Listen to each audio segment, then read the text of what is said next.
All right, hi everyone. Welcome to this week's drawing stream. Sorry for the delayed start. We've had some technical difficulties. In fact, I'm having more technical difficulties right this moment. So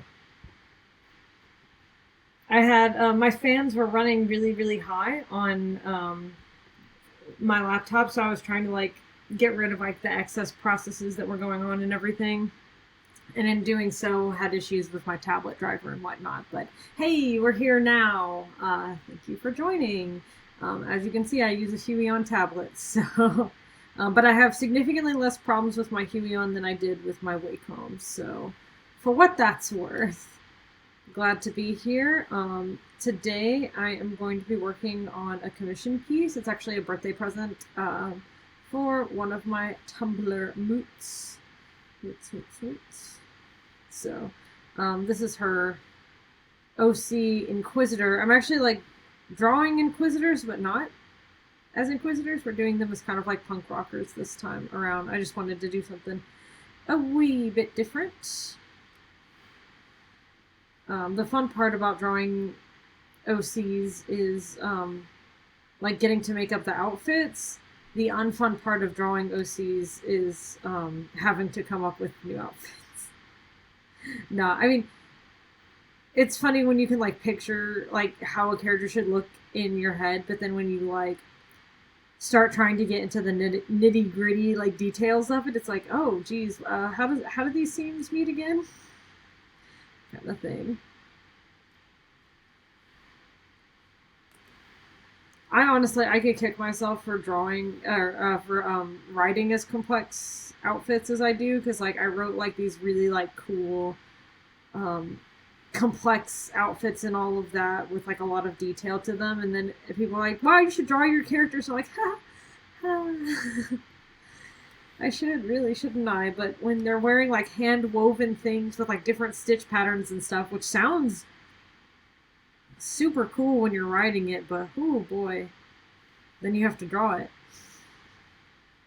A little bit more complicated. But I bring this upon myself. So, happy birthday, Morgan. I don't know if it's already been your birthday. I don't know exactly what day. I just know it's this week. So, unfortunately, I haven't really gotten to spend a lot of time on Tumblr recently because I've been really busy at work. So, I actually just installed a 3/4 vehicle wrap today. So that was an all day thing, basically. And it looked good. The customer was super happy, so can't complain.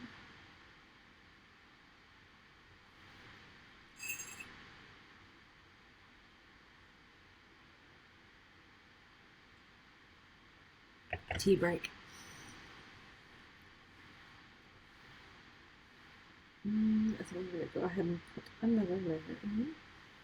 I think I've probably mentioned on here before that part of the reason that I really like the stick paintbrush is that I think it makes it really simple to do some really nice line art, especially when it comes to clothing. I really like sorry, my phone is vibrating off the hook.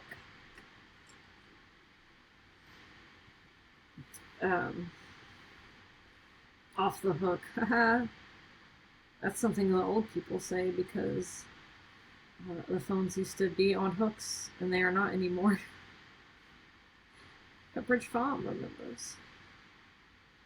Actually, I don't really remember ever having a phone on the wall. You know, we had handheld phones mostly as I was growing up. I'm sure at one point there was probably a phone that was actually attached to the wall or a table or something. I mean, my grandmother certainly had phones that were sitting on tables, but as far as I remember, cordless phones inside the house, but they were still home phones. They weren't cell phones yet.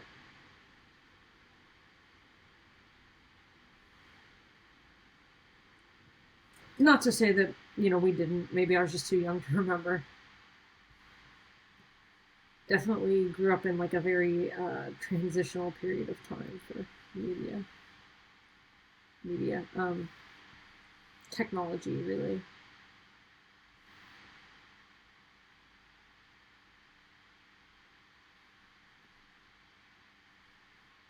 Yeah, my the request for this particular commission, which by the way, I have permission to live stream working on my commissions. I always, if someone commissions me, like I always make sure to ask for permission before posting anything or live streaming or anything like that. I ask for permission in advance because I understand that like some people don't want their commission drawing or their OCs or stuff shared, but I did specifically get permission to live stream this. Yay! But the prompt was like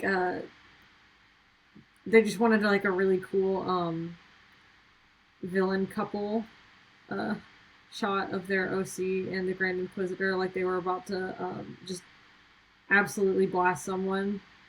So I thought it would be kind of fun to do like a punk rock version because like I don't know, like the lightsabers to me like I love the fact that he's got like this baseball bat with nails in it over his shoulder and whatnot, and it's like it's hard to like stand over someone like threateningly with a lightsaber without like pointing it in their face and whatnot, and like I don't know, I just wanted something that was like just a little bit more threatening, I guess.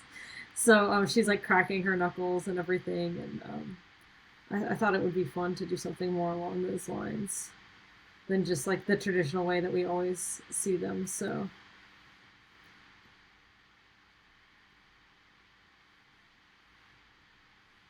her name is Shiri, by the way, and if you happen to be on Instagram, this is, or sorry, not Instagram, but Tumblr, the other social media that I'm active on. Uh, their URL is Nobody Expects the Inquisitorious.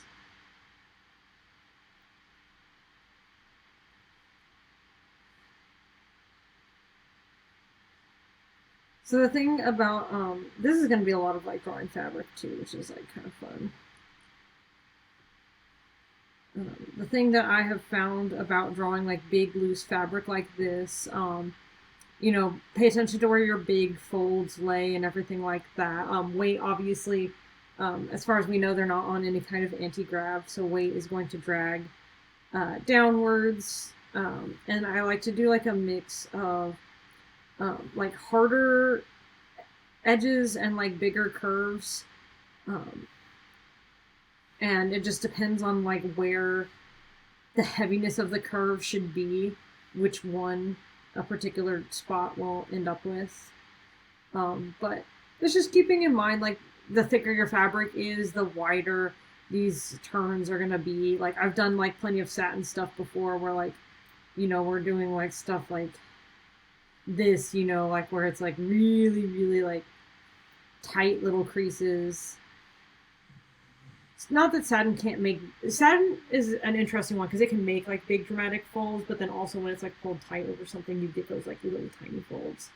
Um, this is meant to be like a little thicker material, so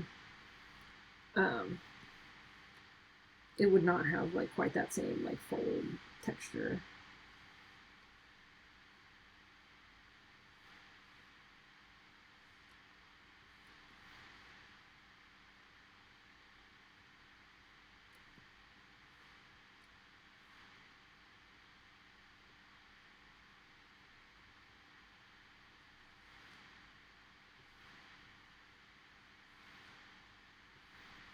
I also I don't draw Twi'lek a lot. So this is kind of fun and new to be drawing like these big expressive Leku. A lot to play around with. I think I'm gonna make probably like this part kind of a little bit more intense in leather because the other part is like a little bit like looser and softer. Have this part more angular. Star Wars be all about mixing textures and whatnot. Let's see, what? Now, I feel like the scene kind of continues on the next one, so I won't do that. But I will just go ahead and add a couple of spikes. So we've got some consistent design language between her. I forget what the Twi'lek, like, I know that obviously they have Leku, but what is the headpiece that holds the Leku on? I can't remember. Basically to hide the transition between their skin and like the latex prosthetic, I guess.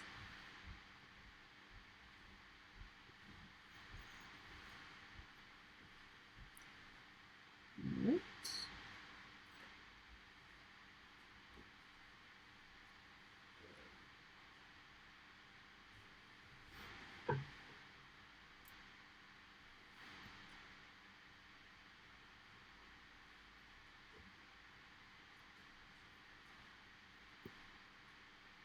I used to kind of hate drawing fabric, but I don't know, the more I do it, the more relaxing it is. I certainly think I would take most fabrics over most armors that I have to do. It does take a while to kind of get in the habit of making natural fabrics, but I think if like the biggest thing that you can do is just kind of like study it really honestly, kind of pay attention to your own clothes and where they bunch up and how different materials react, and if you need to like find like pictures of models wearing different things online and kind of like just studying how those particular fabrics interact with each other and the person's body underneath. I think that's a good way to go about getting better at drawing fabric. Not to say I'm the best at it. I mean, sometimes I definitely get carried away with like the inner folding and everything, and I end up going back and erasing some of them and whatnot. So, like sometimes it just looks like too, like almost like wrinkled, basically, not like actually folding.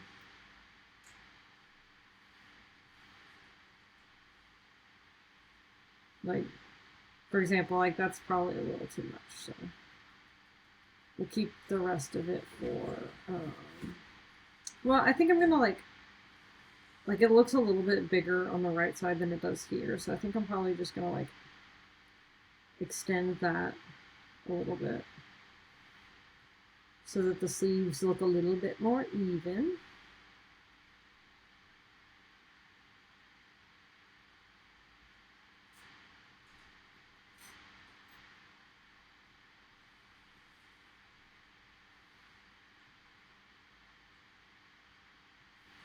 All right. Definitely happier with that.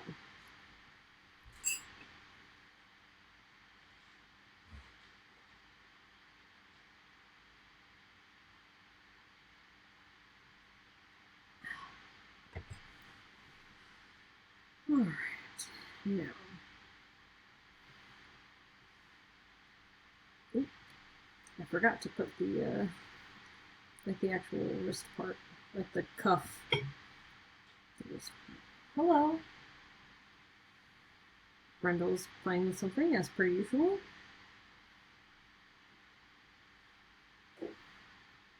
If you've been on my streams recently, you've certainly seen plenty of Brendel.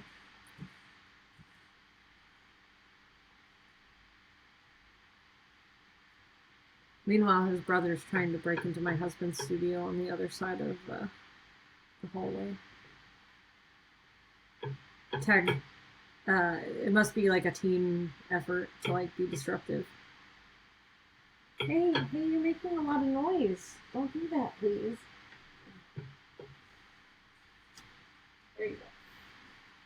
Got him playing with the toy instead.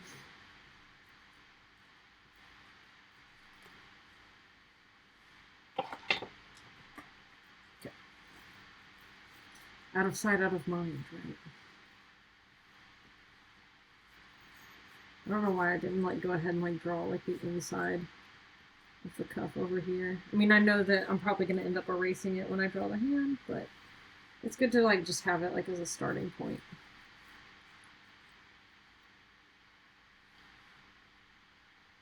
I'm actually like kind of happy with like for the most part my sketch underneath is like pretty neat. And that's because it is a commission. Like usually when someone commissions me, like I do a much better job of making the sketch look presentable, because that's usually what I end up showing people to like say like, hey, are you happy with like this layout and everything like that? Like, is this kind of like the idea that you had in your head before I like get too far invested in the drawing? But my sketches are just really, really messy, like particularly messy for artists. So I always treat it a little bit differently when I actually am sending the sketch to someone else for approval, because boy, if it were just me, this would just be a whole bunch of mess. But it does sometimes make me feel silly in the line art stage. Like if my sketch is like super clean and I'm literally just drawing the same lines again, I'm like, why am I doing this? I could have just copied like the layer that had her face in it or something and called it a day. Like, see, her face is like almost precisely the lines underneath, but hey, can't hurt to like, you know, get plenty of practice either. So I'll just say that I'm practicing. Sounds good, right?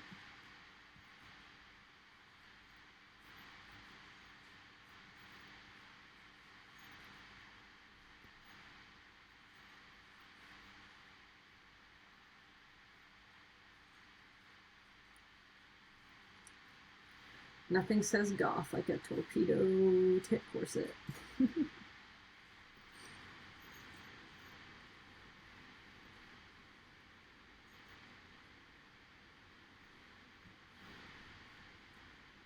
Hi, Brandel. Love you too, buddy.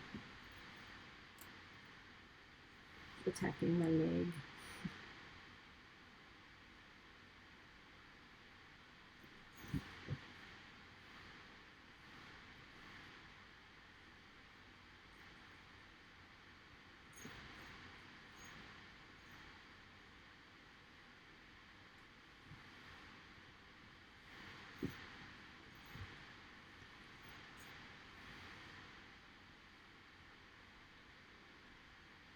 I want it to have kind of like a little bit of a tight feel. Ooh, boy.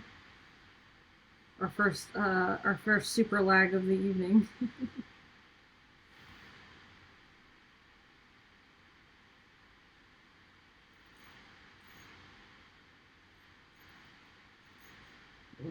Really be visible on that side.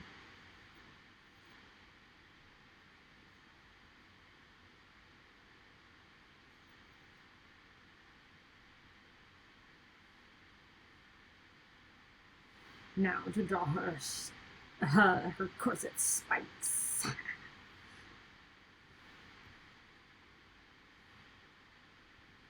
I had a coworker the other day like ask me like, why do you like the villains so much? It's like, because it's fun and they look cool, and do I really need another reason?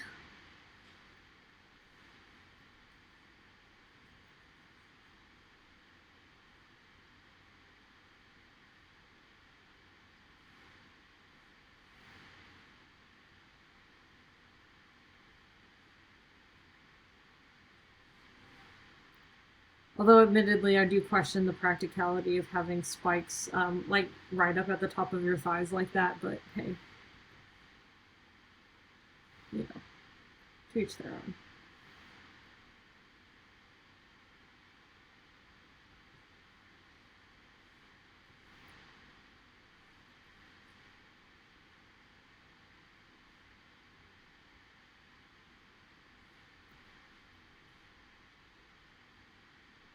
What's going to be really fun is when we get to the coloring stage, because I really kind of want a lot of these outfits to be latex. or like similar, like leather or latex or what have you, something like really shiny. Anybody who knows me and watches me draw on the regular knows that I'm a big fan of making things like super glowy and shiny and everything. It's just my style.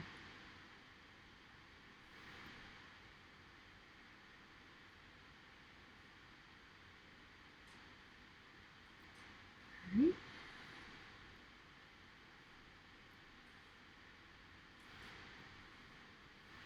But hey, for starting late, we're getting like, some pretty good progress done, so I'll be happy with that.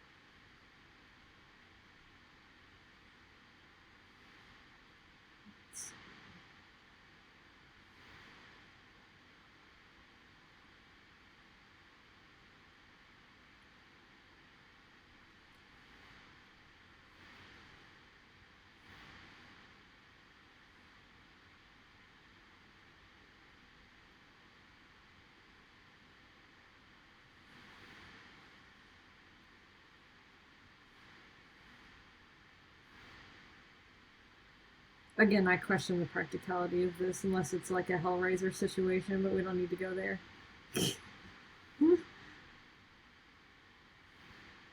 Whom else here enjoys a good Hellraiser movie? Yeah. You know, sometimes I read quotes about like Clive Barker and I'm like, you know what? I think he gets me. Has any director really truly understood me in the same way that Clive Barker does? I don't know.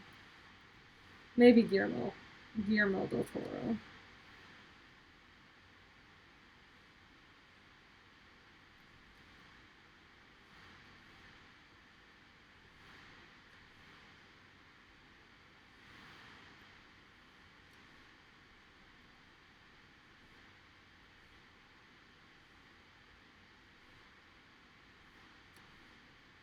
There we go. Always good when you can't tell what layer something is.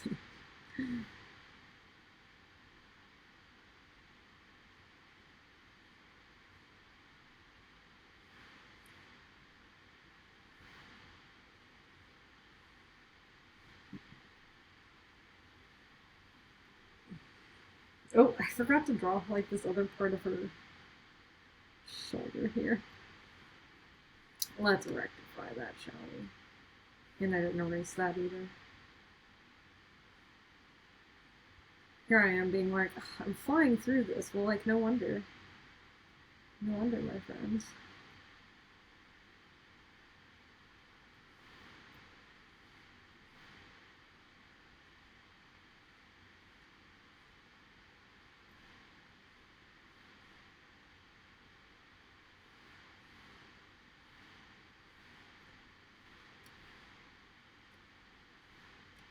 Normally I'm pretty good about naming my layers, but apparently not tonight.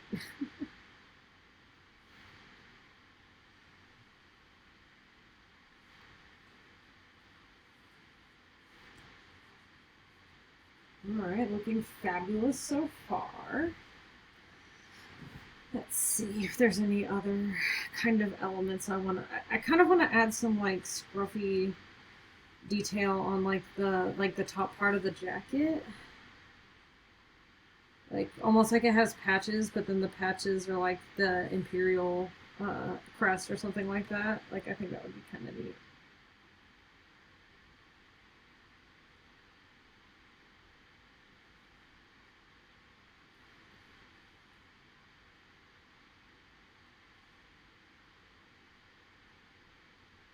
Do something like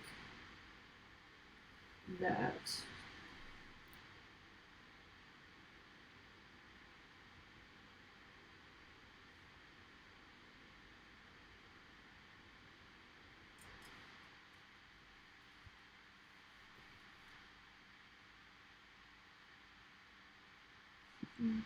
I totally know how to draw the Imperial Crest, I say with confidence. I usually don't draw it, to be honest. I usually use an SVG file. But that's when it like really matters and needs to be like accurate, right? Like this is fine for this level of detail.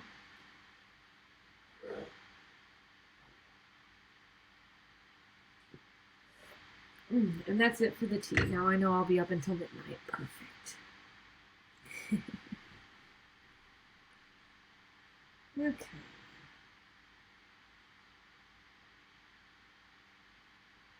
You know, I think she needs like kind of a little bit of like maybe a chain hanging off the side here. He like looks like extremely punk rock and she's not quite there yet. So, you know, I have to like come up with little outfit details to really sell it, you know. Now, what is this chain attached to? Don't ask me. It just is, alright? We don't have to know.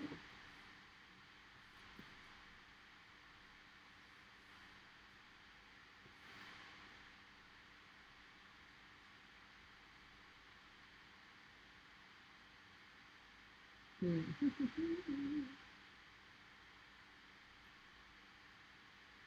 think that's pretty good. Oh, actually, I would like to like kind of add like a few like pulling details up there because, like I said, the corset part is supposed to be kind of like tight. In fact,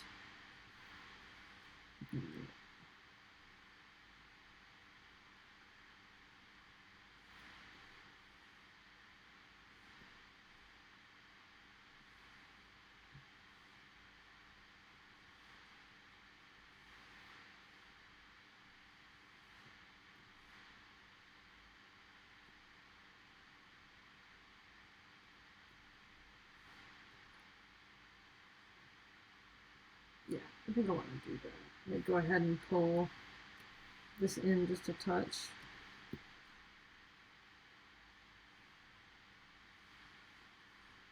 Have that be part of the sleeves instead.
I'm just checking the proportions if you're wondering what I'm doing.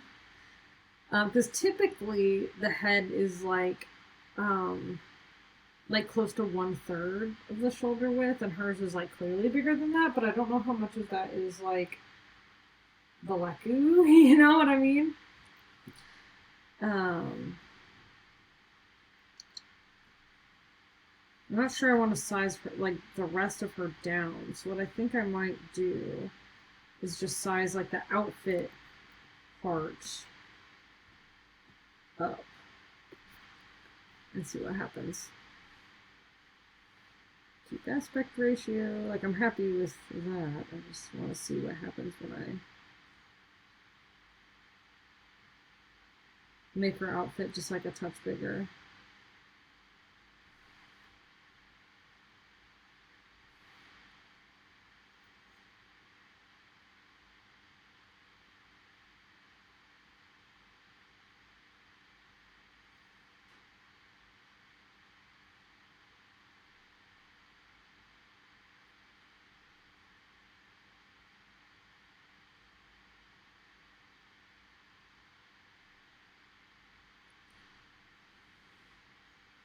I think I like that a little better, actually.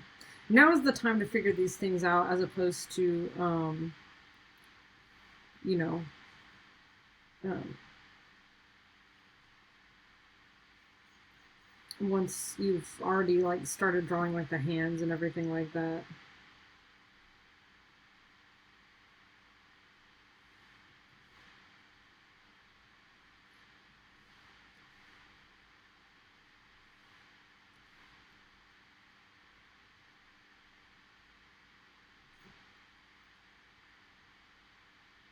Honestly, really the time to figure that out is in the sketch layer, but I'm not often organized enough to do that.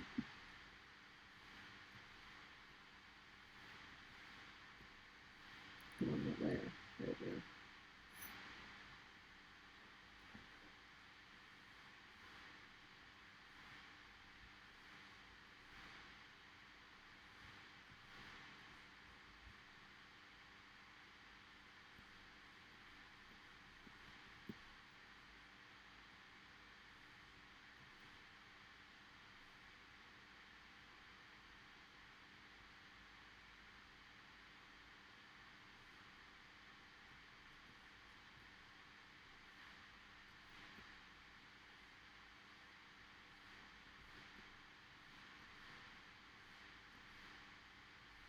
Come on. I was about to say, one of these layers has to be right. Yeah? Found it.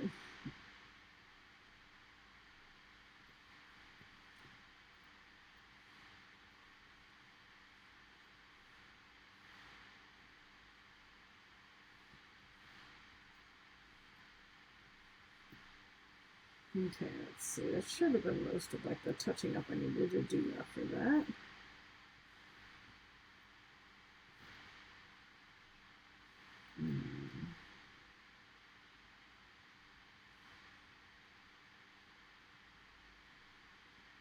Okay.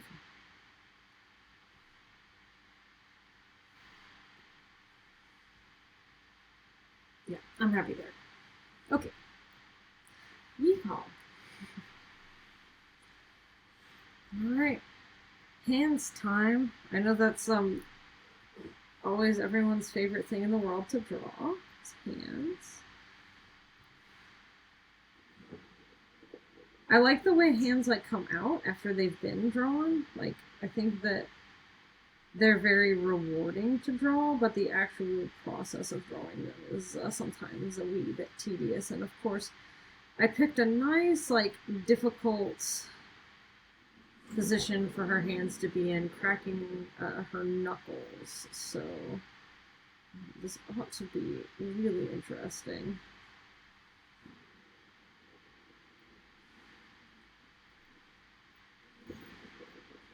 But the good news is this drawing is like kind of a little bit cartoony, so if something is like just a little wonky, I think we'll still be okay.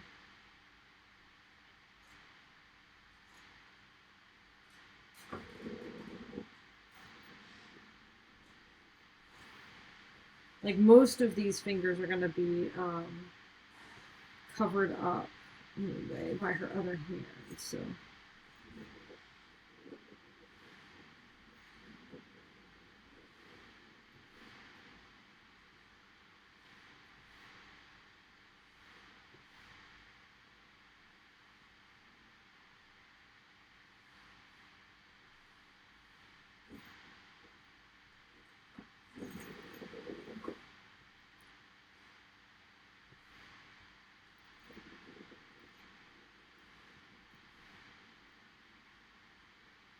That said, I mean, it never hurts to practice drawing good hands. Ideally, two good hands, but you know, I'll take what I can do.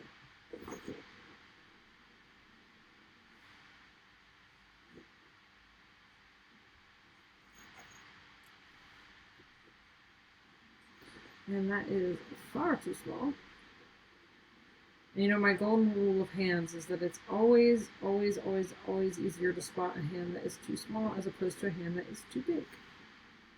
So if we have to go one way or the other, go too big. Keep in mind that like when you put your hand over your face, you basically like cover your whole face. So um, that's the proportion I try to go for when I draw hands. Is like if she were to, you know, open up her fingers and put it over her face, how much of her face would it cover? You know, and like that is starting to get more into the realm. Like I sized them up already quite a bit, and like it still almost looks a little small to me, but I think that's just because her head is so big. Might actually go again.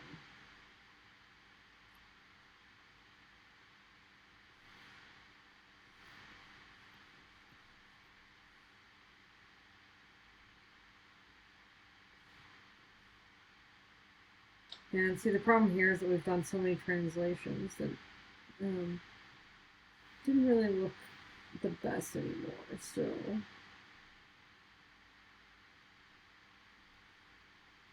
here.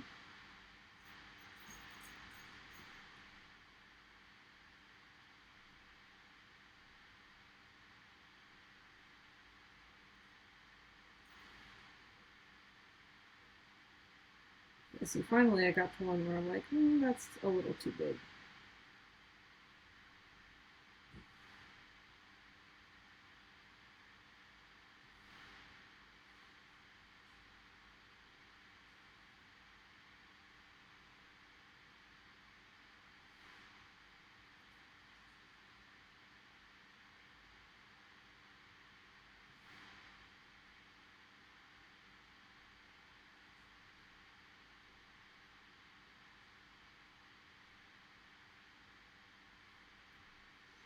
Never an exact science, is it? But that looks pretty good. Alright, time for the other hand. Okay.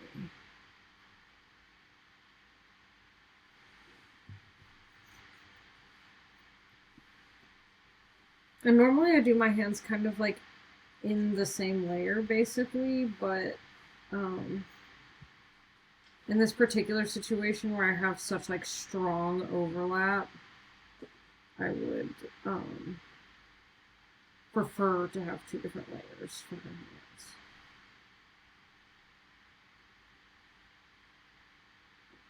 hands. My cat is climbing the back of my chair. Hello. Did you need some attention? You know, there are other ways you can ask for attention besides dramatically climbing your way up here, but I'll take it. I'll take it. I'm flattered. So what I'm doing right now is kind of like setting up where I think her knuckles should be.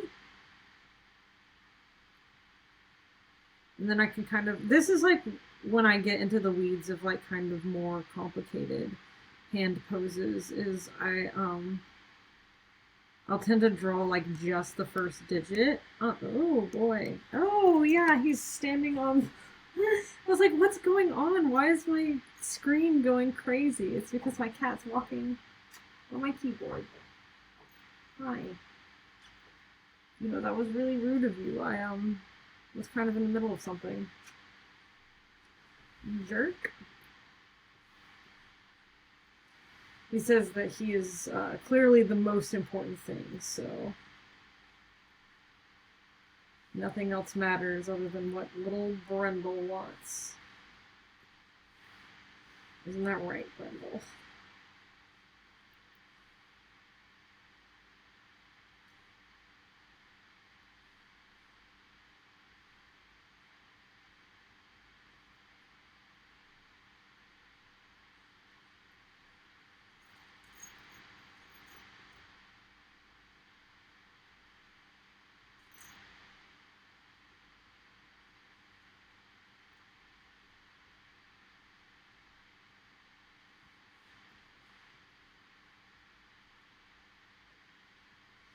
Okay, so now that we have this completely indiscernible mess, what I'm going to start doing is erasing the like the fingertips that are covered by the other hand. So like I said, there was clearly a lot of distortion in the other hand layer once I sized it up a bit, but I kind of was aware that like most of that hand was going to get covered by this hand.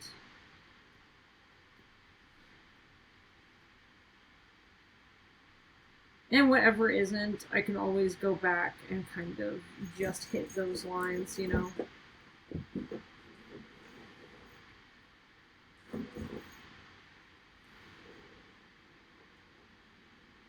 Oh, and I should probably, for even more visibility, go ahead and erase like a good portion of her outfit here.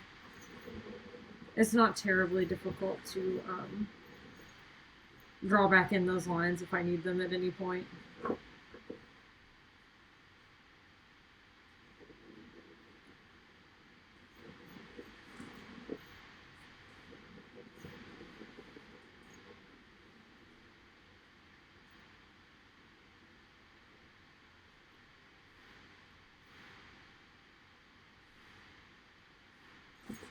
Okay, and there's actually a portion of this hand that will be erased behind the other.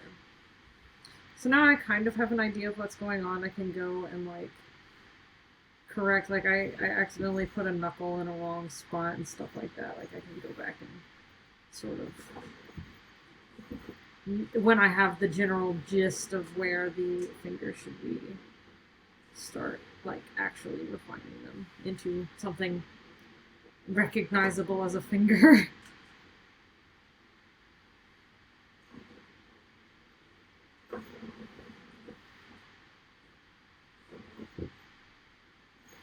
It's not a perfect system, but like I said, it helps me for like whenever I'm drawing a hand that's like clearly very complicated.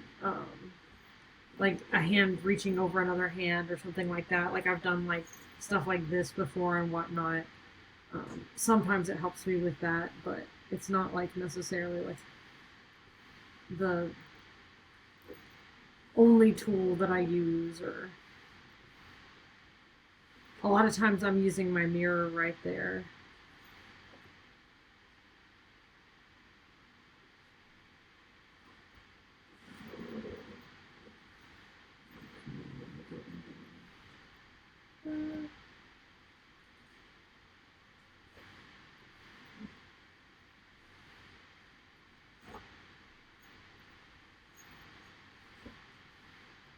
Like I said, once I have it like set up, then I can kind of go back and say, hey, let's make these lines a little cleaner so it doesn't look like I just enlarged it times 1,000.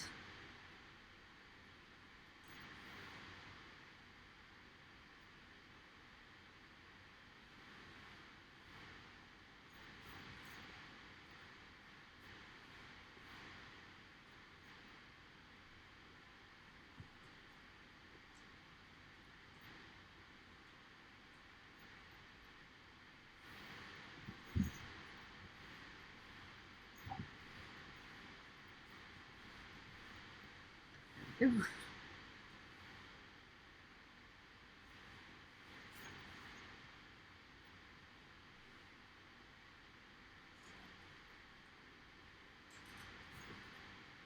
It's like eventually, if we keep trying, we will find the right layer.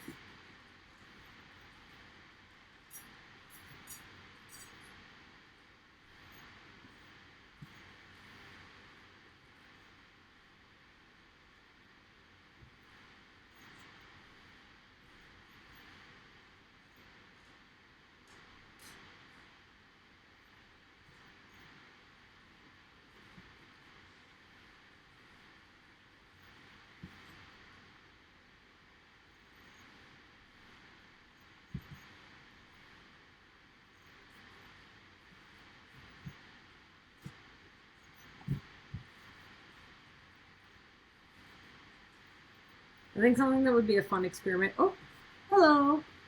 Ah, so Lucky premiered today. That,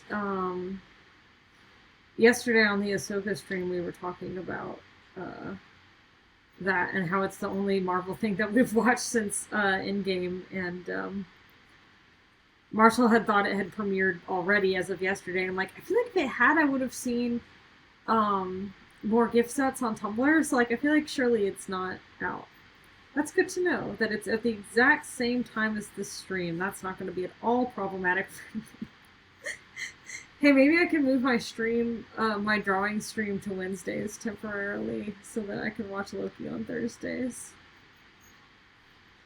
Have the Loki post show. Yeah, Thursdays are they're not really good days for us to stream because or together at least, because that's when Marshall usually goes for like a group ride. So, but today he had a flat tire, so I got to pick him up from his ride. But hey, it's all good. Most of the time, these streams are pretty lengthy. Gosh, I wish I could remember what layer I put things in. There we go. It's layer 10. Thought I had checked that one, but apparently I hadn't.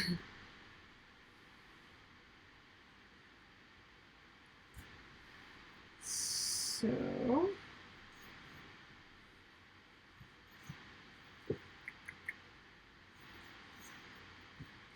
there is still something a little wonky about this. I think it's the index finger, and I think the ring finger's not quite long enough. So let's go back. Yeah, I think this should really cut off more here. And then, like, that's the second knuckle. And then the first digit will, like, go, like, a little further down there. Let's try that. Whoa!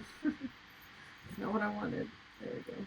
I could always zoom in and out using the buttons on my tablet, but my first tablet, like, well, I used Wacom tablets for a really, really long time, and none of them have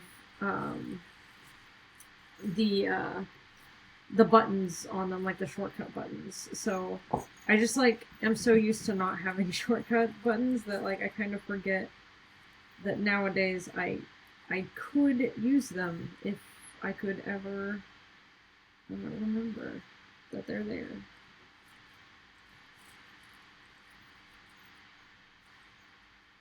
Anyway, look at my own fist again.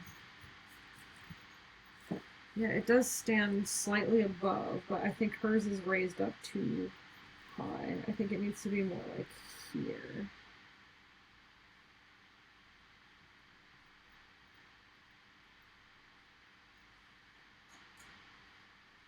And one thing that I'm really bad about when I'm drawing hands is making the index finger way longer than the middle finger. I don't know why I do that. It's just a thing that happens sometimes. I accidentally make the index finger way too long. Or the middle finger way too short. It still isn't quite right to me. Let's erase that entire knuckle. Start again. No shame when it comes to hands. It's just they are their own beast.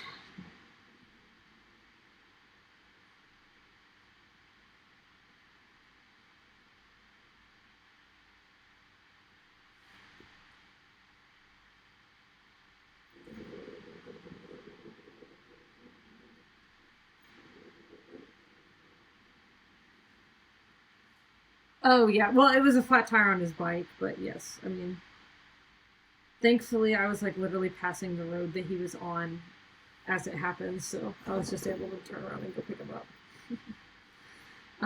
My week has been very busy, but thank you for asking. I was gonna ask you how the premiere was, like without any spoilers. Like, was it good, bad, indifferent? You know. In the meantime, I can tell you that I've had 3 commissions this week. This is the 3rd one, so doing well in that regards. Staying busy. I mean, this one's a birthday gift, but I'll still count it as a commission, right? Fair enough.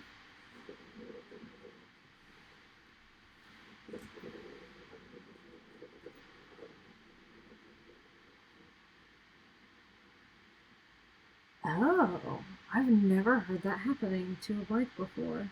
That's crazy.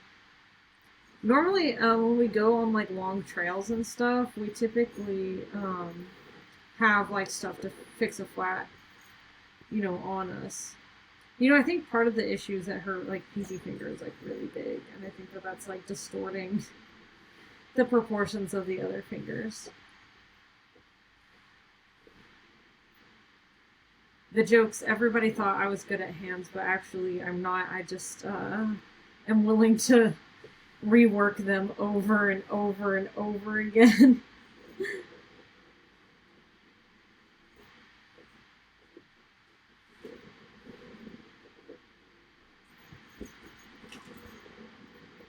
Oh, good. I drew that in totally the wrong way.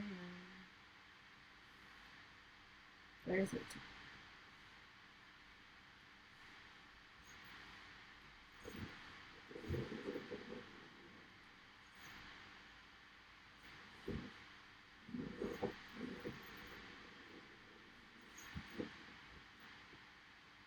Lots has happened already. All right, all right.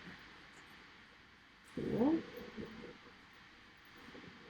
Um, I really, at this point, I think I would have to like refamiliarize myself with kind of some of the stuff that happened in the last season. I'm sure there's like a previously on beforehand. Marvel's always, or Disney, I guess I should say, is always pretty good for that. Like, previously on the show that you haven't watched in like a year. We all love it because, like I said, like Dragon Con is like our home convention. That's the convention. Like, I mean, it was not my first convention by any means, but it was like my first like big con that I started going to, and it was Marshall's first like pop culture convention, and it takes place in our hometown, and it's like a really good chance for us to like meet up with all of our friends and everything. And the Marriott Marquis is like one of like the premier, like not only is it a host hotel, it's like the premier host hotel pretty much. It's like it's always been considered the party hotel, and uh like I have seen like so many cosplays online that like when you see like these like amazing cosplay videos and posts and whatnot, and then you like look in the background, it's clearly this hotel. um and they filmed Loki there. It's like the TVA building is the lobby of this hotel, like the atrium of this hotel. So we always think it's fun when, like, yes, a lot of stuff films in Atlanta and whatnot, but I do find it really amusing. Like this thing that we've taken for, I guess not taken for granted, but this thing that we're all like very familiar with shows up as like this like supposedly like place that exists like outside of the time barrier or whatever. Like, yeah, I've gotten blackout drunk here. Oh gosh. Don't repeat that. No, I'm kidding. You can say whatever you want. I've been going to this con since I was 18 years old, so I've done plenty of very, very foolish things. One time I got really, really drunk for some reason. Like, I'm much better now about uh, moderation than I was when I was a youngster. But there was one time that I got really drunk, and I like stumbled outside, and they have these like huge massive planters. Like there's a big fountain too, like before you go into the hotel, that's got like a huge globe or whatever. I mean, it's sick. Everything about this hotel is like just out of this world. And there were like these big planters, and I like stumbled and I like fell into a planter, and like the whole thing knocked over. I'm serious, like this planter was like this big around, like it was like a 5 foot wide planter that I knocked into, and like it totally broke, and they haven't kicked me out yet. So and And this past year, it was like a big deal that like a couple of months before Dragon Con, like a semi truck hit. Like they had like these big abstract lion statues on either side of the hotel too, but they were like abstract, so like they kind of looked almost like piles of poop, honestly. But like they were iconic. Um, Lion sculptures on either side, and a semi trailer hit one of them and like totally broke like half of it off. So much has happened to this hotel. And like they changed. There was one year that they changed the carpet, and they used to have like this really like crazy like blue and gold and red like circular map design carpet thing that was like super like an icon of Dragon Con basically, and then they changed it for like some regular boring old carpet, and like it became like a cult thing at Dragon Con that people like wear costumes, but they like they adapt it to like have the pattern of the Marriott carpet. I actually have one of my prints up on my wall over there. I might be able to turn us just slightly. It's I don't know why I'm pointing up there. It's this one right next to Lando Calrissian. It's a Dragon Con poster, and it's got a stormtrooper on it, and his armor is covered in the carpet pattern and everything. You see like dancing dinosaurs and dead pools and everything with the pattern on them. So, um, yeah, it's a fun hotel that I'm super excited that I get to stay there this year because I've had a lot of great memories in that hotel for sure. And it's the TVA.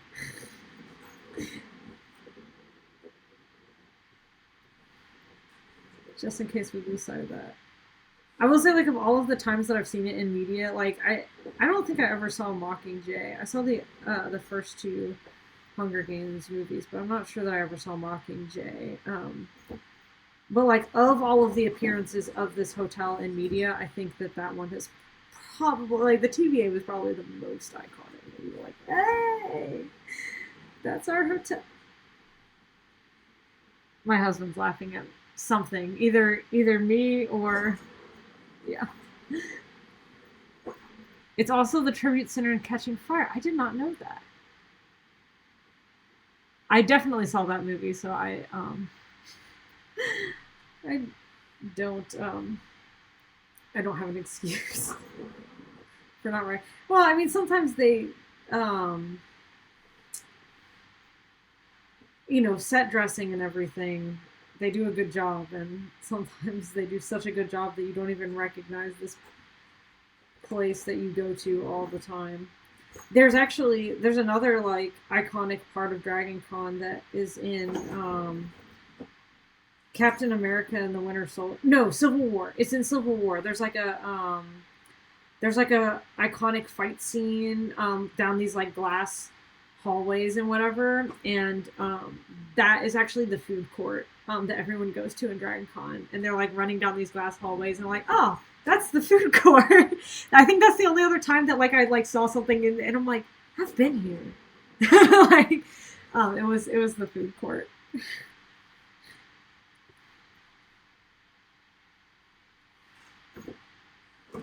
All right, I think that's a good spot for her hands.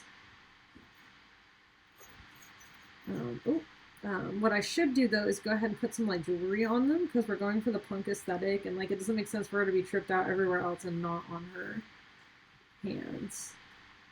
And these layers are like totally 100% a mess now. I recognize that.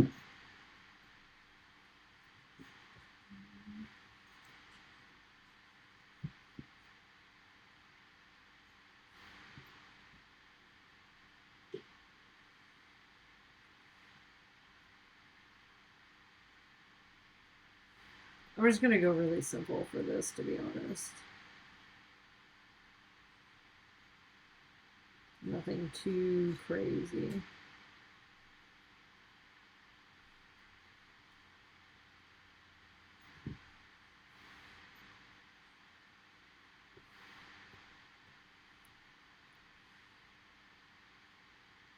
Yes, yes, it's a food court. Yeah, I mean it's a really cool like that part of, like the hotel district of downtown Atlanta is like it is full of like super crazy iconic architecture and everything, and I actually see like no, oh wait, no, it's not that airport. Sorry, it's before that scene. It's not that because I think that is an actual airport. Um it's a scene with actually it may be Winter Soldier because I'm pretty sure it's a scene where they're like chasing like Zemo through like the Shield headquarters. Like I think it's the Shield headquarters, not the airport. But I can't be certain of that. It's been a long time since I've seen some of these movies, so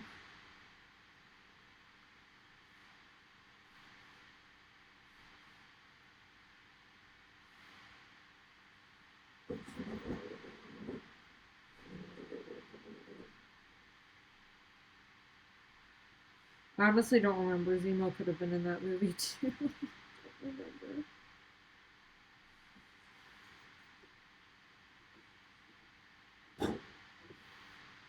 Okay, let's get rid of the line art for a second just so I can see how she's. Oh, yeah, it's a good thing that we do that from now and then so that I can see when I've erased like a huge portion of the outfit that I have to draw back in.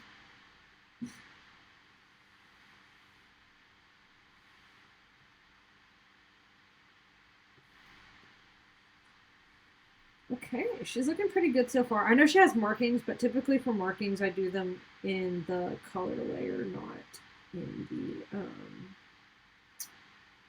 the line art layer. There is some funkiness going down by her sleeve, though, so I'm going to take care of that.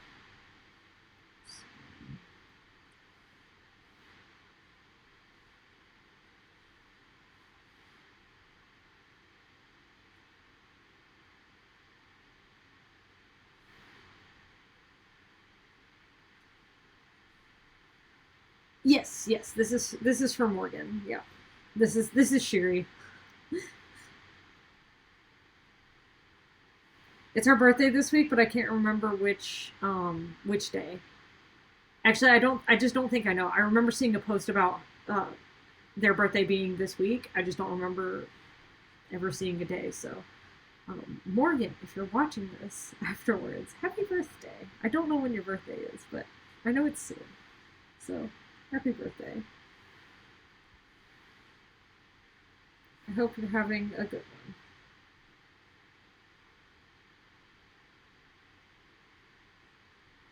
My pro tip to myself always is that if I'm drawing, oh gosh, if I'm drawing a piece that has another character and the Grand Inquisitor, I always start with the other character because um, the Grand Inquisitor is just always just so familiar to me that I don't ever have to like. I usually don't have to like look stuff up for how he looks and whatnot. Like I don't have to like reference things, so I always try to draw him last because I'm sorry if I said first. I meant last. I always try to draw him last because like at that point I know I'll be kind of just like putting the final touches and like getting through. Like it's like I want to like when I still have like all of the drawing energy or whatever, I want to go ahead and like tackle the new character the things lagging or like the less familiar character while I'm still like super fresh and then tackle the familiar when I'm done with that. I feel like generally I've gotten like a pretty good idea of how to draw this guy.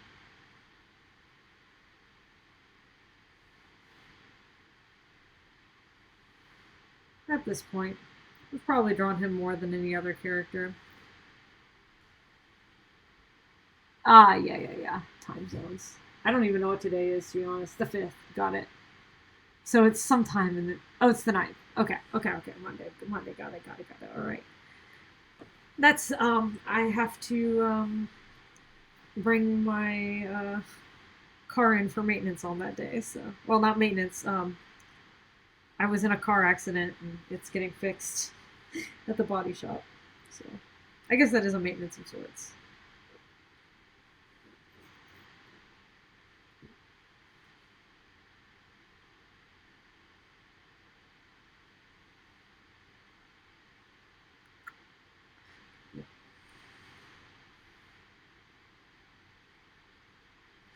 really draw like true like side profiles very often.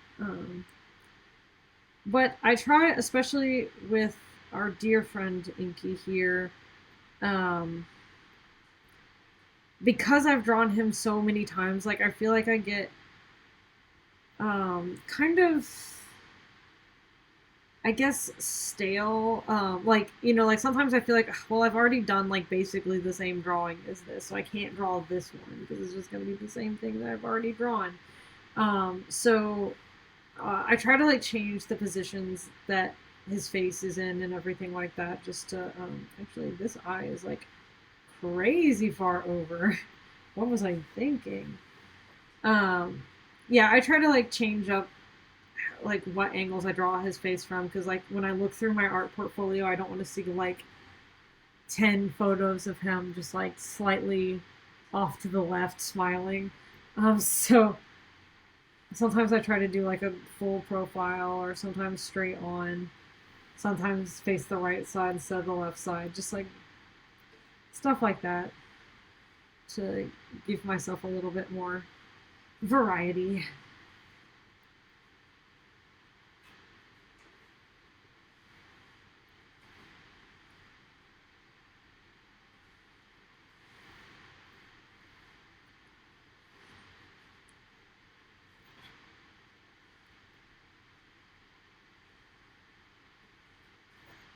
Also, whenever your birthday is, please tell me, Angela. I mean, you know, not obviously you don't have to say it on here, but like, because I would love to do one of these for you as well. I'm just like super bad about. Like I said, I haven't been able to like really be on Tumblr very much. Like I can like check it, but I like just haven't had the time to like browse it. So like I miss people's posts and whatnot, and like, you know, I try to like, I think it's probably like a time zone thing that like I think I tend to catch a lot more of Morgan's posts, just because like when I wake up, that's usually like when she's been posting or whatever, and I catch a lot more of her posts, I think, than I catch of yours. But that's just like a time zone thing. And when I spend the most time on Tumblr when I first wake up in the morning. So like that's when I get most of the posts that I'm gonna see for the entire day. And like for me personally, I like to queue posts. So like it'll look like I'm posting throughout the day, but I'm actually like, it's just things that I saw that morning basically. In like the couple of minutes that I was checking it in the morning. We're gonna go like super simple on his teeth this time around. Sometimes I do like really complicated stuff, but like uh, I don't think it fits the style of this piece super well to do something like really complicated. So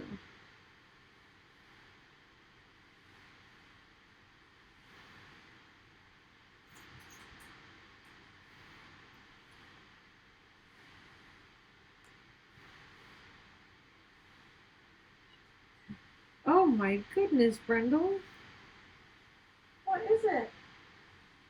Hang on a second. What is it? What, little man? Okay. November 17th. Oh. Let's see. Beep. So you're coming up too. I knew you guys were kind of like close, but I couldn't remember exactly when. He was. Yeah, exactly. So I mean, I also browse it on my lunch break a lot too. So I guess that's probably my midday stuff, is like typically on my lunch break I'll browse it. See, when I get home, like I have to like pretty much immediately eat, take care of all of the pets, and then it's whatever the group activity for the evening is going to be, whether that's drawing or streaming or playing video games or what have you. Thanks, Brendel. I appreciate you trying to come up here and then not wanting anything to do with me. Oh, except for the microphone. Hi. You missed it earlier because he climbed up the back of my chair and then jumped up on here, and then he actually jumped up on the laptop and was like doing crazy things while I'm like trying to draw, and like he's hitting buttons on my laptop. I'm like, why is my cursor going crazy? And there's like a cat sitting right in front of me. So I'm sure the YouTube recap on that is going to be wonderful.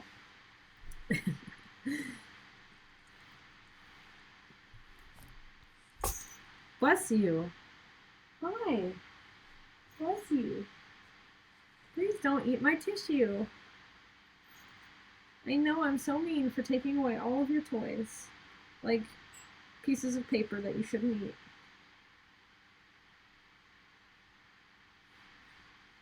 So cool. Now he's playing with the spoon from my tea.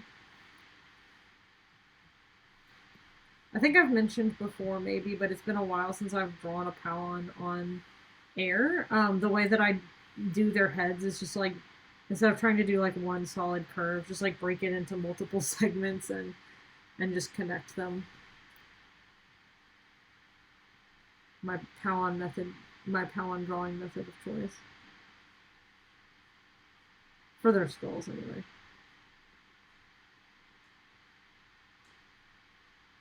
That's what allows me to get kind of like a really smooth dome. There will be joints. I mean, it's not that you can't see the joints where the lines meet, but overall, it's going to be really smooth like that.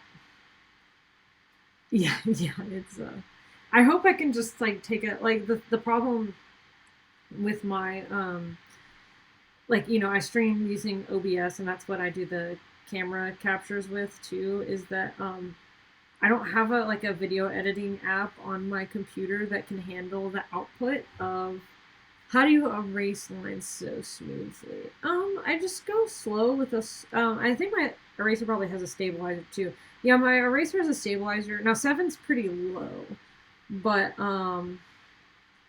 I always too. I know my hand isn't quite in the thing, but like I always just do like single strokes instead of like trying to hold my hand steady. Like I'll just take it into and break it into like smaller strokes and erase away like that. And if I really need to get close, then you can just break it down even like, you know, basically instead of erasing like this, I think about erasing, like shaving it down basically. Like, oh good, we've got 2 cats on the desk now. Perfect. Hi everyone, and they're play fighting on the desk. Perfect. But anyways, yeah, that's how I erase this smoothly. It's like all of my lines. Knocking over the trading cards again. All of my lines pretty much I will do in like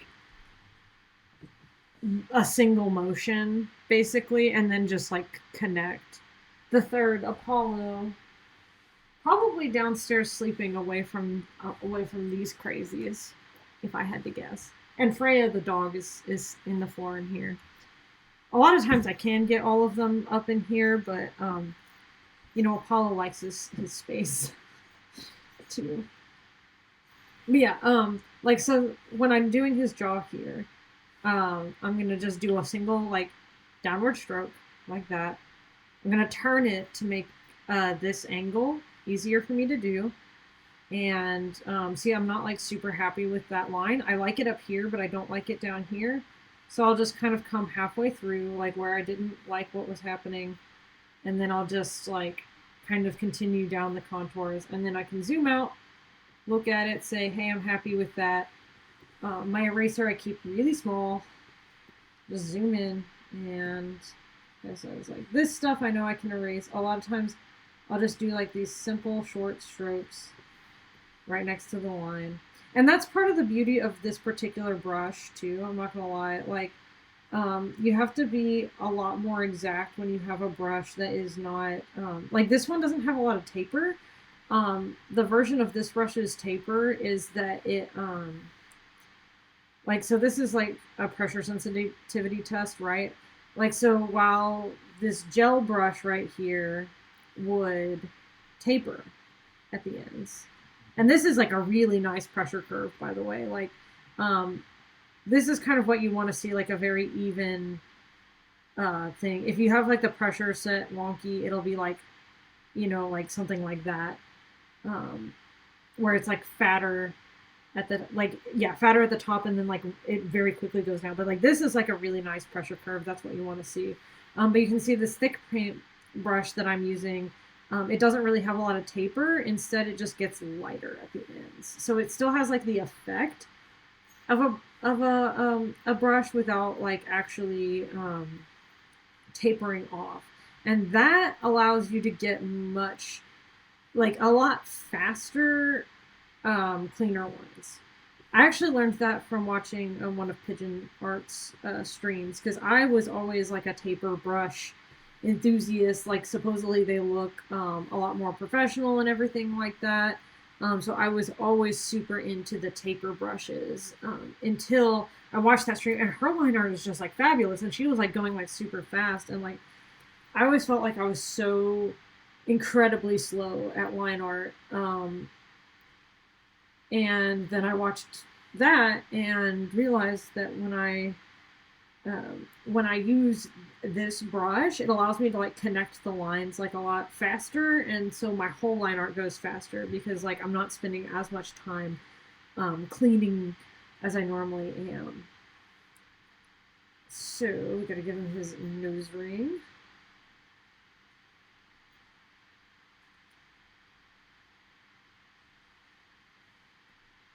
And I actually kind of want to connect his nostril there.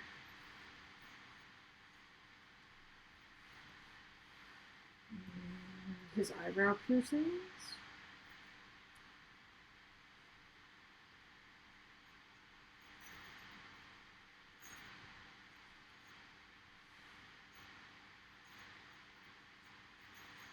Yeah. So what drawing software are you using, just out of curiosity?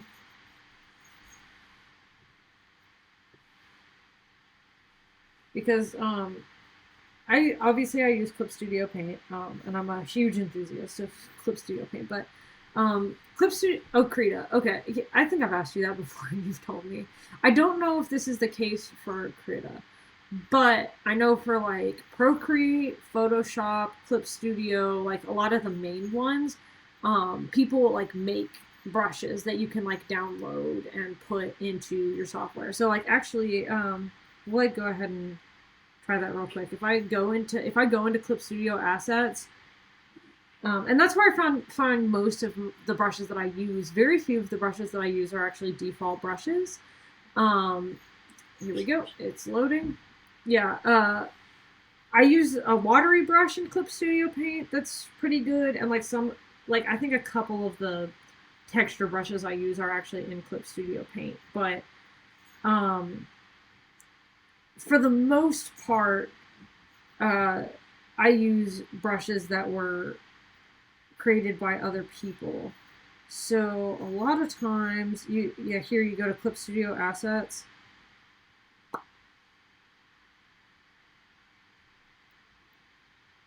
And it usually loads a little bit faster than this. But you see, like, here's a pen right here that's free. So I'm just going to download it. Let's see what this is all about. Made for graffiti. So it'll show you like examples of stuff that people did with the line. It's like a little bit of a squarer brush. But hell, we'll give it a try. Oh, sign-in's required. Never mind. But anyways, you can download stuff from Studio here. And then I have like an assets manager right here built in. And so a lot of times I use like these, I'm sure you guys are familiar with the halftone dots and lines and stuff. I use that a lot in my drawings. And like paper textures. I've downloaded plenty of paper textures. But yeah, these brushes that I'm using now are downloaded brushes from the Thick Paint series.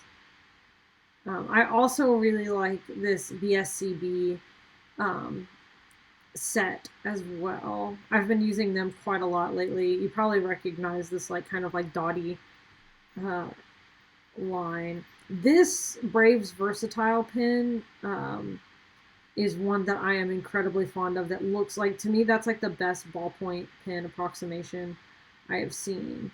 But yeah, these are all brushes and stuff that I've downloaded. I really want to do something with this pen. And yeah, and basically what I do is I go from the download thing and I just drop it into whichever, brush I think it belongs under.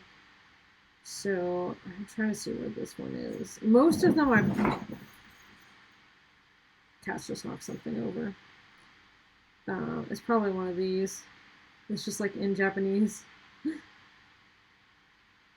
No, those are. I remember those two. It might be this one.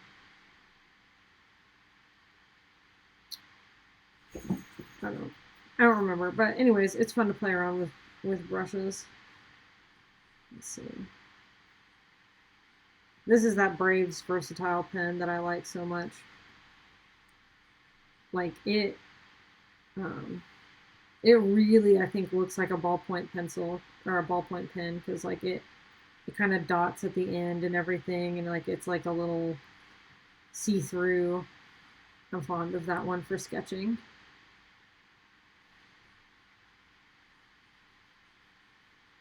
And some of these brushes, if I make them too big, they'll definitely crash Clip Studio, so I have to be careful, but there's plenty of good ones. That's one I use for texture. I really wanted to find that other brush because I think it's a really, really unique brush.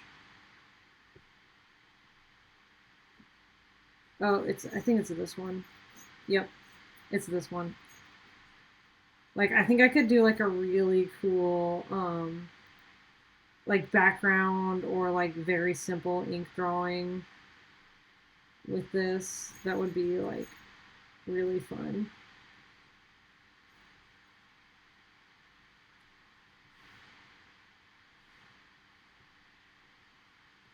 There's a little dactylian for you. See, I think it's just a fun brush. Honestly, it would probably be pretty cool. Let's see. And a lot of these brushes have like crazy options too for like blending and whatnot.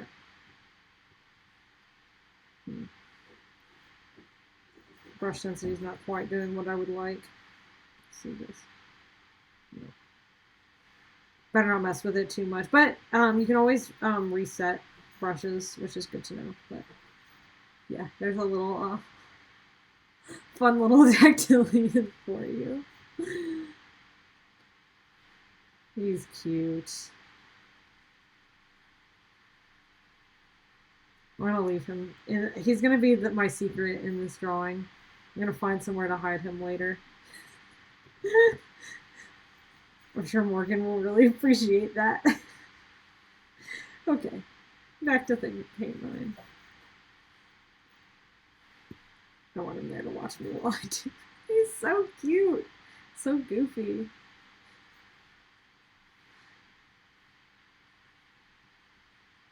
I'm gonna put him at like 10%.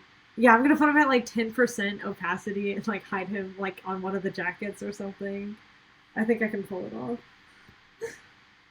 It'll be a little secret. So yeah, here, so like the one downside to using like fancy brushes is that I can't just like whip out the ellipse tool and draw a circle with the ellipse tool, because if I do that, then it will obviously not be in the same brush that I used to draw the rest of it. So like that's kind of the downside, is that it really forces you to do what I'm doing now, where like I draw my circles in like a dozen strokes to get them kind of right and not lopsided. But hey, I manage.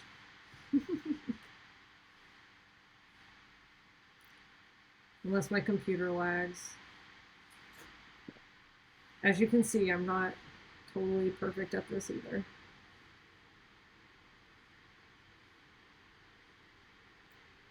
Not that it has to be totally perfect, but like, some consistency. My pen is not very happy with all the experimenting that I just did because it's like really lagging now. But I'm happy with all the experimenting that I just did. Isn't that what matters, brush?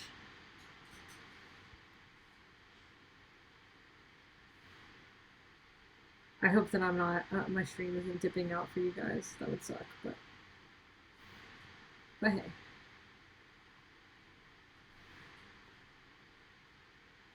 We did it. We made an ear cover. You can actually kind of still see one of my joint seams right here. I don't like that this is showing up purple. I think I need to like take it off of a different thing there. There we go.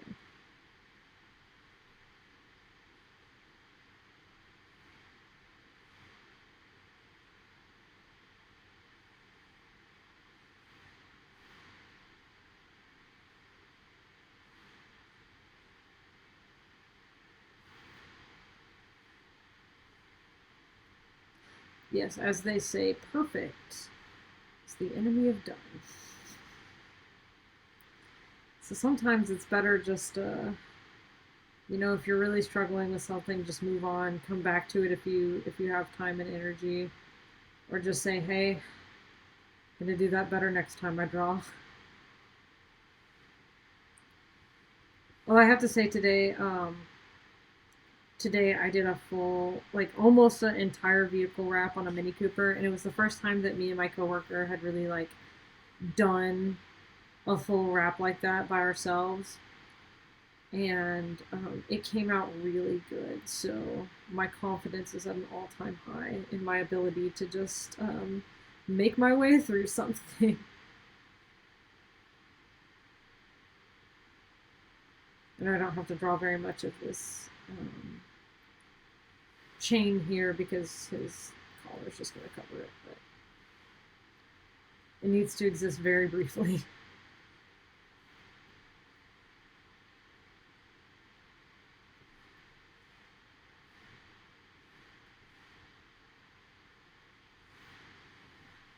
I need this to not be in the Inquisitor line art folder. I'm gonna be like trying to find like this line that I did. Like, what is this controlling? And accidentally delete him or something. In fact, why don't we just go ahead and name this Dact? Good.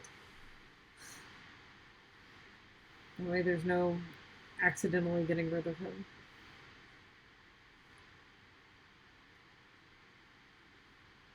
Yeehaw.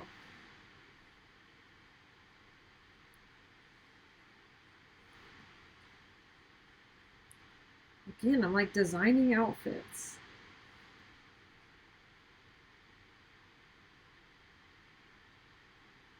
Fun, but also very challenging.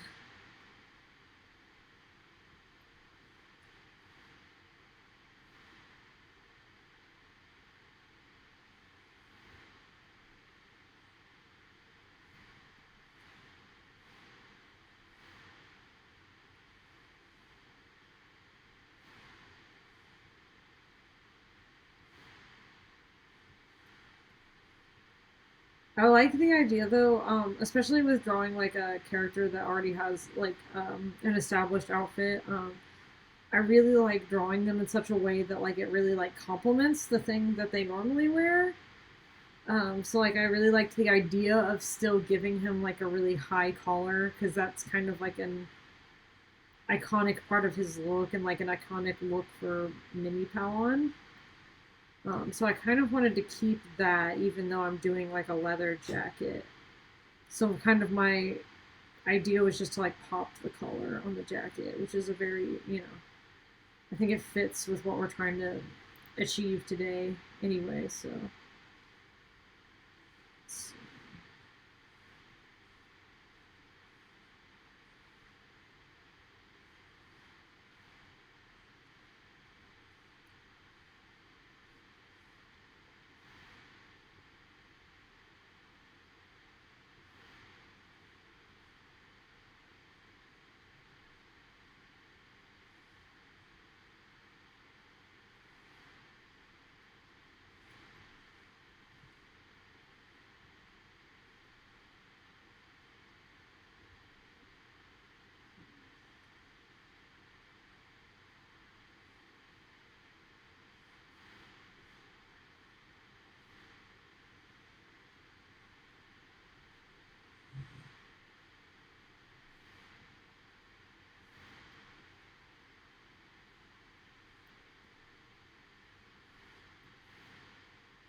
you can tell when I get my thinking brain on, right? Like trying to sort of figure out how I want to lay this coat down, that this coat that doesn't exist in anywhere other than my brain. So it's not like I can just turn around and look at one of my action figures. Like, no, I gotta kind of figure this one out for myself.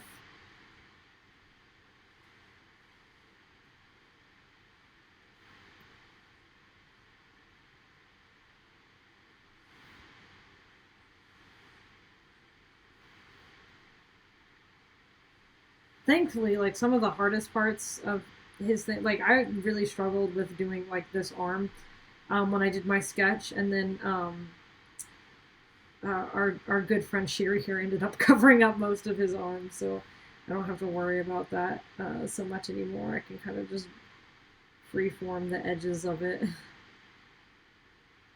I don't know why. Like sometimes you'll have a body part that gives you trouble for like no reason whatsoever, even when you're like normally pretty solid with it. So I don't know. There's just something about the angle of his arm that was not great for me, and then she ended up covering it. So,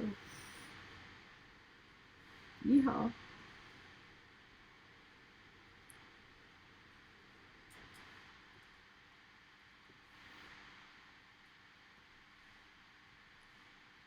I can't wait to give him this baseball bat.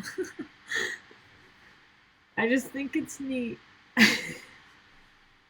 Let me style you.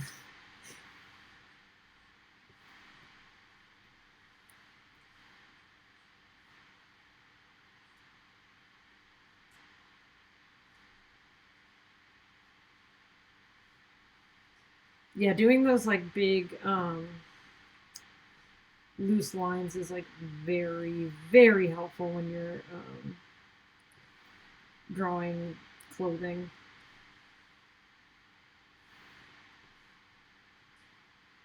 Just big, big swooping lines.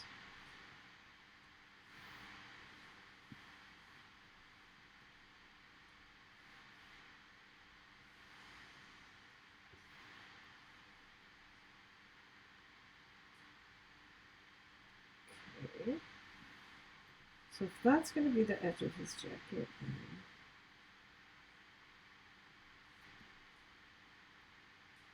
because I really wanted it to have like a pretty thick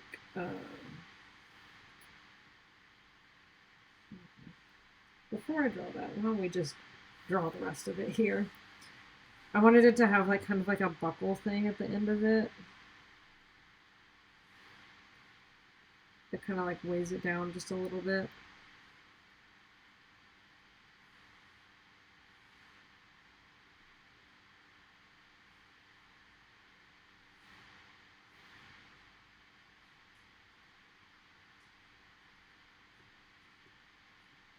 I'm doing this at a bad angle. When I'm turning my whole body and my shoulder, it's a sign that I just need to rotate the canvas. But I never do.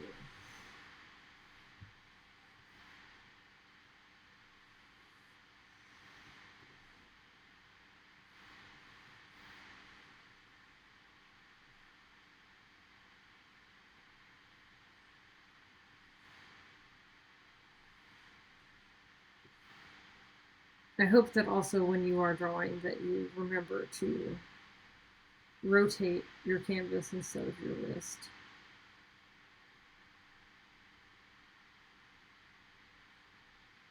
Not to place strain on your wrist.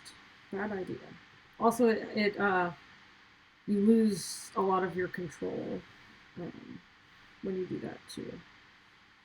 In addition to it just being not the best thing for your wrists. Like I always find that if I'm bending my wrists like this, I have much less control over the pen than if I'm holding it and just moving the whole arm. Yeah, I mean it's a difficult habit to break out of. It was definitely my college art teacher who got me out of hooking, like and like doing like Honestly, like I feel like when most people are starting to learn how to like draw circles, they do like this, like, uh, and like if you think of doing it with your arm instead, you'll get like a much more even result than like, like trying to do like that with your hand.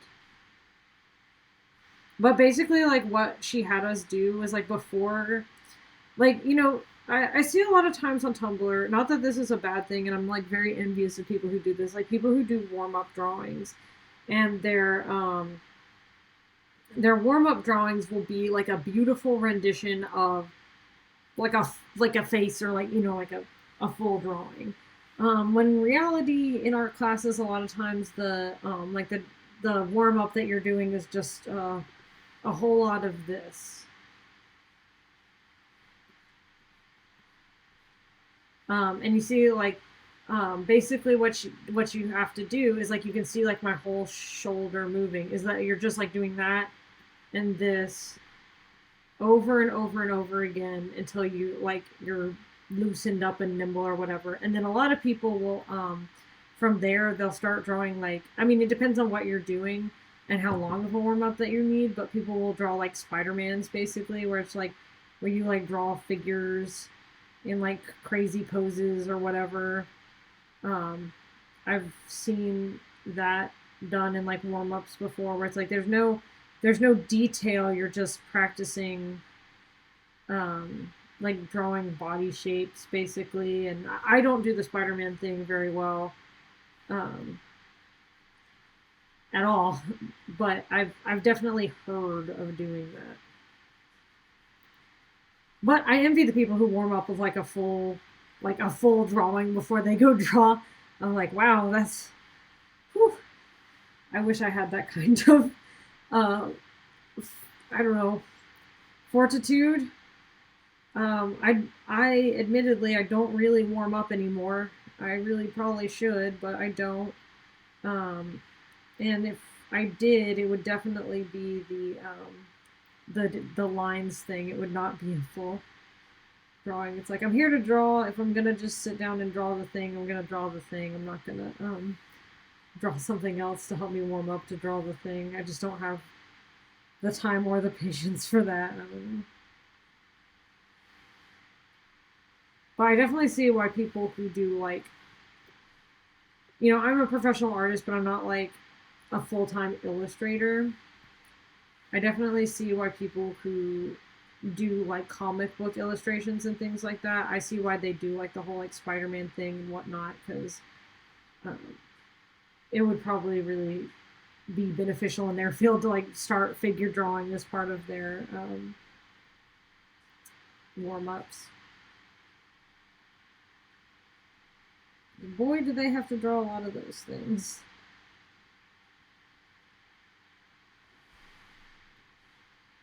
And quickly too. That's the thing. Is like when I'm doing illustrations, I get the luxury of it taking as long as I want. When I'm doing commissions, like obviously, like this one's a birthday present, so it doesn't count. But when I'm doing stuff for people who are paying me, I try to pay myself a fair wage, but at the same time, like, you know, when I'm talking to someone, we're agreeing to a price, so I have to kind of like upfront come up with how much time it's going to take me to draw the thing, and so like I have to guesstimate that. So I really really try to be accurate with that, and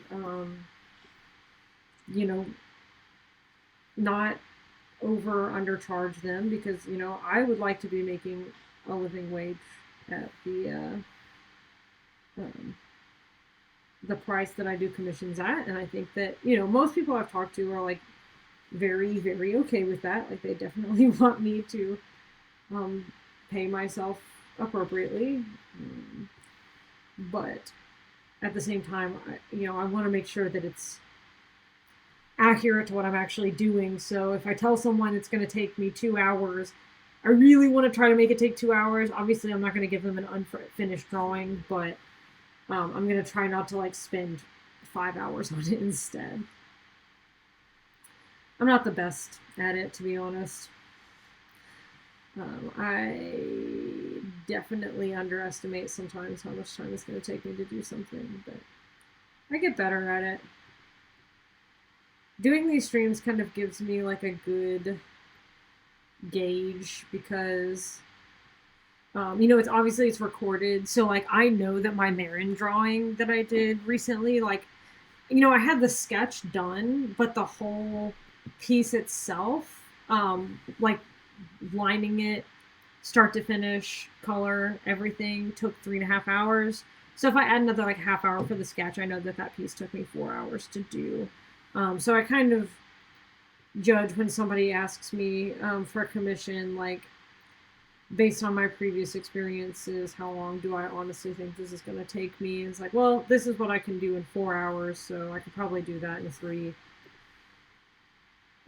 I would say that like the vast majority of drawings that I do are like 6 to 8 hour drawings, probably.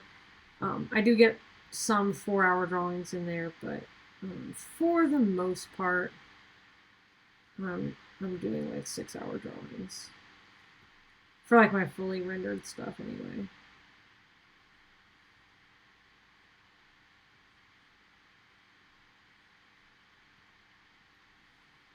Again, I envy people who can do just like, I actually really need this to be in a separate layer.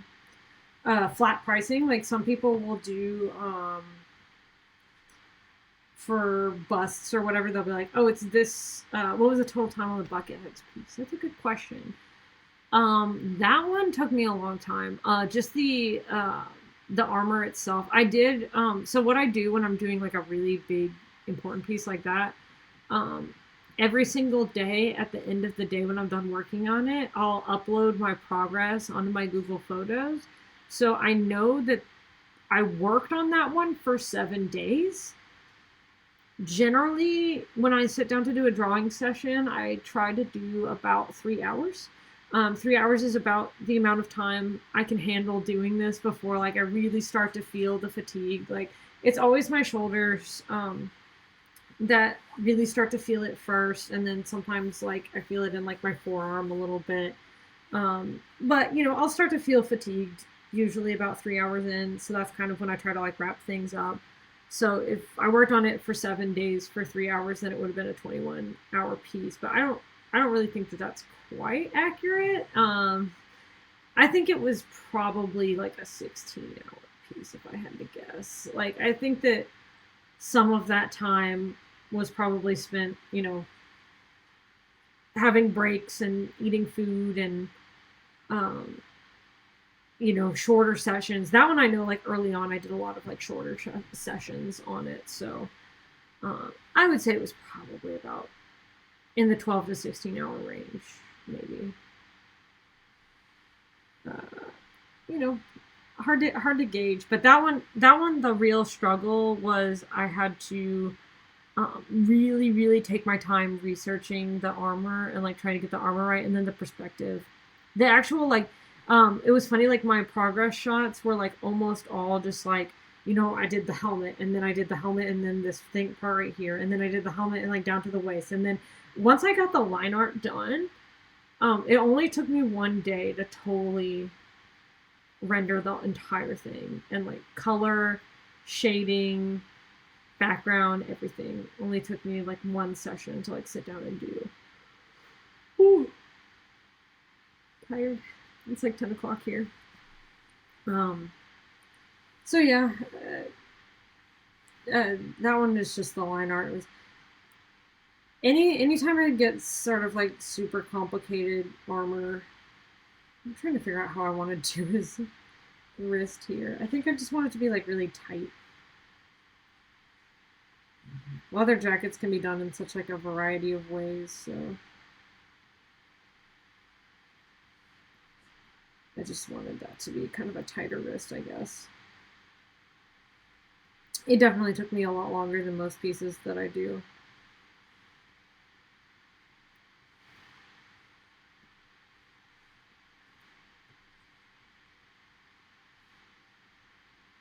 And almost all of that was research. my purge trooper drawing. I don't really like how much of that I took away. My purge trooper drawing also took me a very long time because again, armor. Um, a lot of times when I'm working on like this like fabric and whatnot, I can get away with kind of fudging it as far as like perspective goes and everything like that, and like it kind of boils down to like some folds and creases and whatever. Um, but when you're drawing armor, like you really need to get like very specific shapes, or like you ruin the silhouette of the armor. So anytime I'm having to do something with a lot of armor, it's gonna take me longer. Like I would say that was the case for my eighth brother piece as well. Kind of in that same, like it's just taking me longer because it's just a more complicated outfit. I did one time I really screwed up on my time calculations, and I like um, somebody had me draw their OC, and they were like, "Oh, like what can you do like when it comes to like the 2 hour busts?" And I'm like, "Oh yeah, I can get like some pretty good line art and like at least get you some like flat colors and whatnot in a simple background in 2 hours." And then when I saw their OC had like this super complicated outfit with like all of these different layers and everything, and like that one ended up taking me like 5 hours. So I charged them for 2 hours, but it took me like 5 hours. I'm like, I've made a mistake. Yeah, I don't know. Like to me, Mark is just live action eighth brother. So I don't know. Like I mean, maybe that's why I just haven't drawn him yet. I honestly like I've made an effort to draw every Inquisitor, but I never did the bird mask one. And I guess now I haven't done Mark yet. I did do a sketch of the Golok Inquisitor, and I would really like to go back at some point and maybe turn that from a sketch to like an actual finished drawing.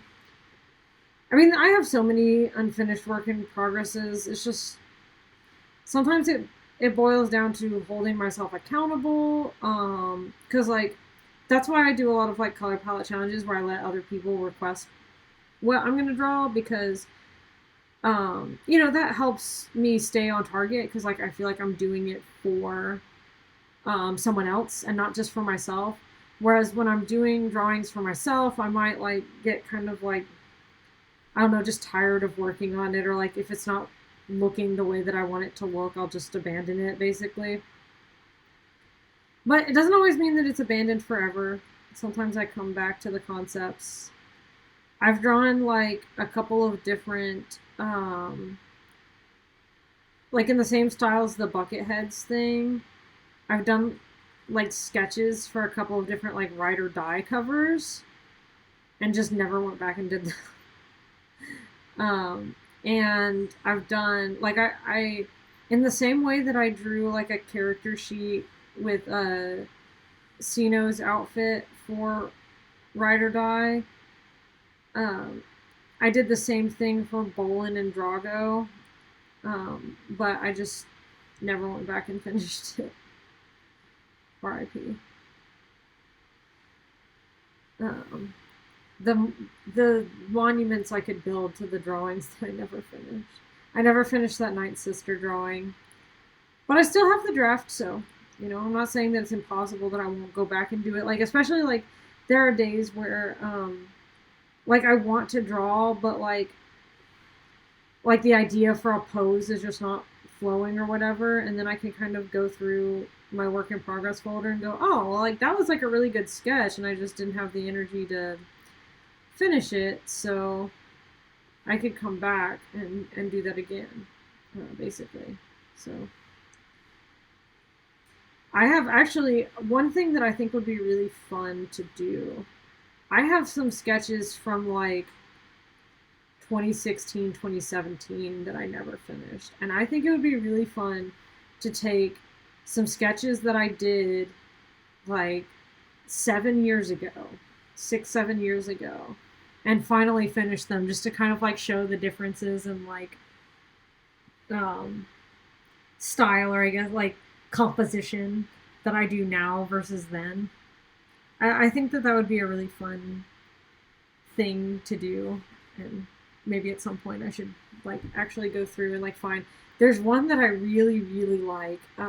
That is the Grand Inquisitor in his TIE Fighter, and I posted like a very like sketchy version of it, and I just never like did line art on it, because like when I back in like 2016 2017, I actually in 2017 ended up like getting like really really depressed by the end of the year, and so like I just like I could do like sketches, but I could just never muster doing a full drawing.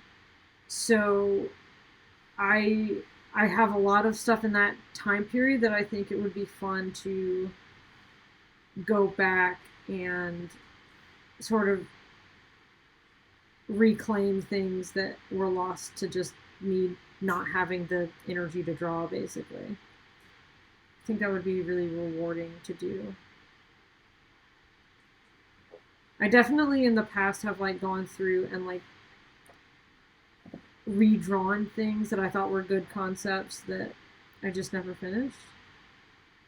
But I think it would be especially meaningful to like go back and do that.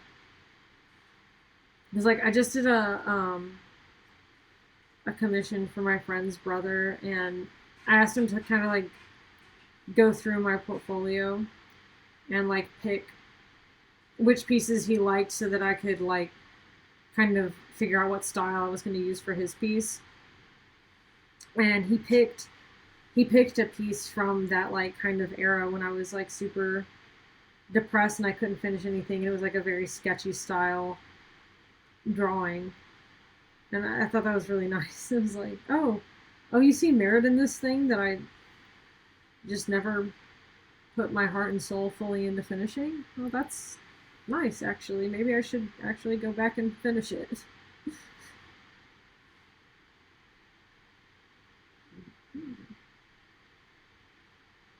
All right, I'm probably gonna stop here just because I forgot to bring my water bottle, and as you know, I dehydrate and die super easily. So, and it's 10 o'clock here, so it's getting really really close to bedtime. But hey, we completed the line art on Shiri today, and I think we're making really good progress on our Grand Inquisitor friend here. Yeah, yeah, I think that there is merit in revisiting those things, and I think it'd be worth like, just taking a day to do that. I think it would be kind of fun. Also, to go back to some of those and go like, what the hell was I thinking?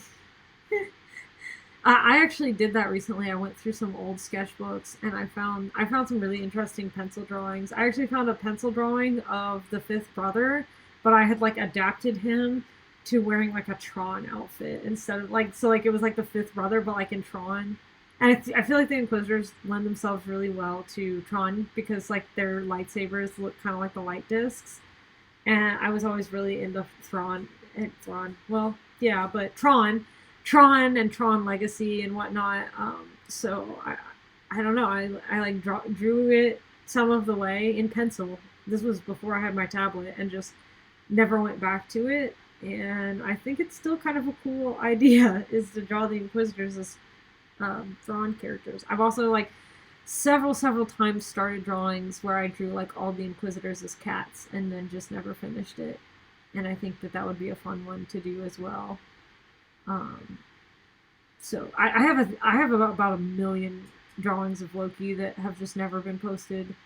And now I probably would never post them because I was not very good back then. But I have a lot of stuff that I could maybe like revamp and revisit on days that I'm like not super high on inspiration and whatnot. But thank you so much for joining me. I'll pick back up with this piece, and maybe I'll get it. I think there's a good chance I'll have it done before Morgan's birthday. So I think that we'll have the finished project out on time, even with all the other commissions that I had to do this week too. I think this is progressing in a way that I really like. So yeah, you have a good night too. Catch you next time. and I'll let you know if I change the stream time to not conflict with Loki. Yeah, because I guess I probably want to watch it too. I'm gonna be honest, but we'll see. All right. Good night.